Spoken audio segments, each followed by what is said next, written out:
We are about to begin our next major unit in physics, forces. I've selected this image here because it represents one of the more complex aspects of resolving forces, particularly in an AP physics course. And what we see here is a person on an inclined plane, famous or infamous type of example, an inclined plane, and they are pushing a box up the inclined plane, which we could see then they're experiencing friction. So they're applying a force not only to push it up the inclined plane, but to overcome the friction.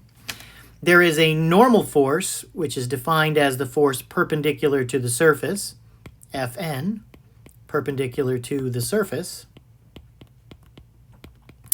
And there is gravity, or the weight, pulling it downward at a weird or skewed angle to the inclined plane itself.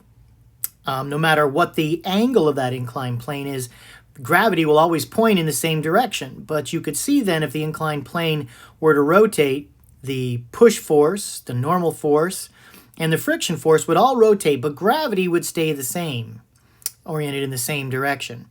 And so that creates a unique problem where we need to break the force of gravity into components.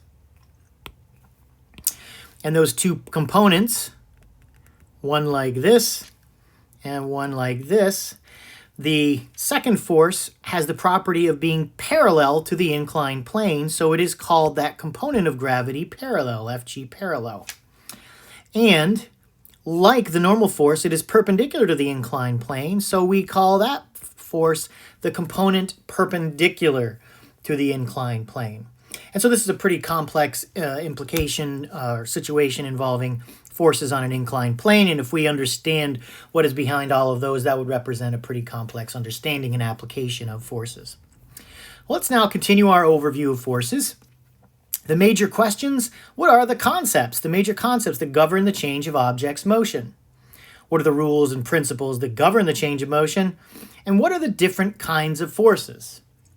So as we've seen previously, we have mechanics, which is broken down into kinematics and dynamics. And dynamics has two very important concepts or laws that drive the entire drive all the motion of the universe, and the law of conservation of energy, which is the initial energy of the system equals the final energy of the system, and similarly the law of conservation of momentum in which the initial momentum of a system equals the total momentum of the system at any point in time.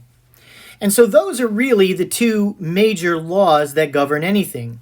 Now, an intermediary concept that is helpful to us in our human realm and understanding things and our need for cause and effect is an idea of forces that we have invented to help explain the reality of the phenomenon behind the law of conservation of momentum and the law of conservation of energy.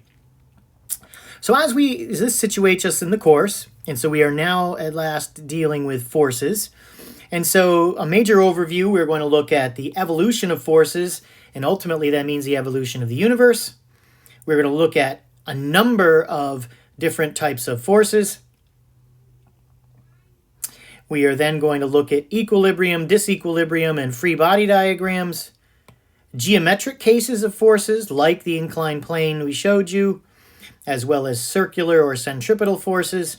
We're going to look at some very common general cases like elevators, pulleys, and an extremely important one, Atwood's machine, and we will round that out by doing a review in a connection with the AP formula sheet.